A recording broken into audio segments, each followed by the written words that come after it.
In the heart of West Africa, nestled within the lush forests and golden savannas, lay the mighty Ashanti Empire. For centuries, its people have thrived under the wise rule of their kings, their culture woven with the threads of tradition and strength.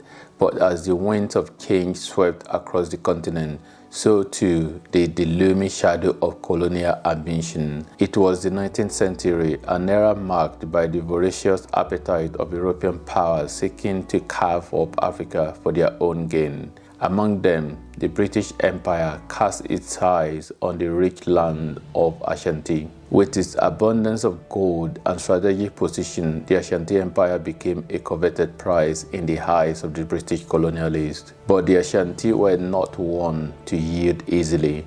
Their warriors were renowned for their skill and valor, their spirits unbroken by the threat of foreign intrusion. As whispers of British expansion reached the ears of the Ashanti king, Prempeh I, he knew that his people faced a grave challenge. Gathering his councils of elders, King Prempeh weighed his options carefully. Some advised submission, arguing that resistance would only bring ruin upon their land. Yet there were others who spoke fervently of defiance and standing tall against the tide of imperialism that sought to engulf them. In the end, it was the words of the Ashanti Queen Mother, Yaa Asantewaa, that stirred the heart of the people. With fire in her eyes and conviction in her voice, she rallied the warriors to her cause, declaring that they would not bow before the British yoke. And so the Ashanti prepared for war, their drums beating like the thunder of approaching storm clouds. The British, underestimating the resolve of their adversaries, marched forth with arrogance, confident in their superior weaponry and numbers. But as they ventured deeper into the Ashanti territory, they encountered a fierce resistance unlike any they had faced before.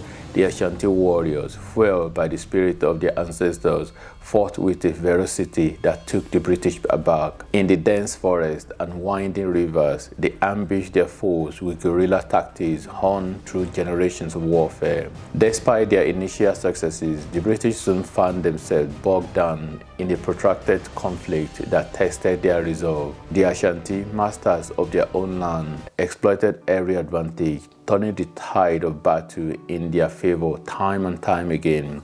But as the war dragged on, the Ashanti faced a formidable foe, not just on the battlefield, but also in the form of disease and famine brought by the British incursion. Yet, even in the face of hardship, their spirit remained unbroken, their determination unwavering.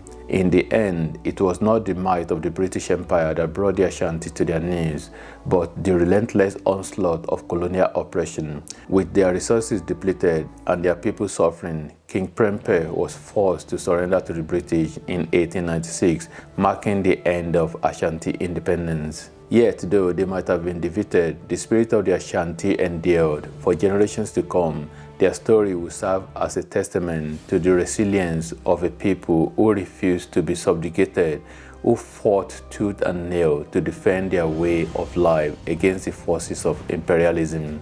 And in the annals of history, the Ashanti versus British War will stand as a reminder that even in the darkest of times, the flame of freedom burns eternal in the hearts of those who dare to resist.